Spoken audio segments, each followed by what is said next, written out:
ചെറിയൊരു കഥ പറഞ്ഞോ, അത്യാവശ്യം ചിലർക്ക് റിലേറ്റഡ് ആവുമായിരിക്കും, ചിലർക്ക് അത് യൂസ്ഫുൾ ആവുമായിരിക്കും, ചിലർക്ക് അത് ക്രിഞ്ചായിട്ടും തോന്നുമായിരിക്കും. എന്നാലും പറയാം. കുറെ മാങ്ങ ഉള്ള ഒരു മാവില് ഒരു കുരങ്ങൻ ജീവിച്ചിരിപ്പുണ്ടായിരുന്നു. അത്യാവശ്യം തൊട്ട് താഴെയായിട്ട് ഒരു നദിയും പാസ് ചെയ്ത് പോകുന്നുണ്ടായിരുന്നു.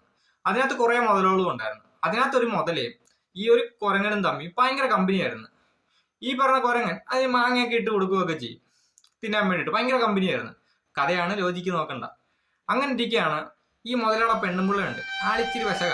പുള്ളിക്കാരി പറയും, ആ മാവിലൊക്കെ മാങ്ങയ്ക്ക് എന്തോ ടേസ്റ്റാ. അപ്പൊ ഈ മാങ്ങ തിന്നിരിക്കുന്ന കുരങ്ങനെ അതിനേക്കാൾ ടേസ്റ്റ് ആയിരിക്കുമല്ലോ, നമുക്ക് നൈസായിട്ട് അവനെ കൺവിൻസ് ചെയ്തെങ്കിലും കൊണ്ടുവന്ന് നമുക്ക് അതിനെ തിന്നാന്ന് പറയും. അങ്ങനെ മുതലേയും ഇങ്ങനെ വിശ്വസിക്കാം, അവള് പറഞ്ഞതിൽ വലിയ കാര്യമുണ്ടല്ലോ. അങ്ങനെ കുരങ്ങനെ കൺവിൻസ് ചെയ്ത് കൊണ്ടുവരും. എന്നിട്ട് പുള്ളിക്കാരനെ തിന്നാന്നുള്ളൊരു പരിപാടിയായിരിക്കും.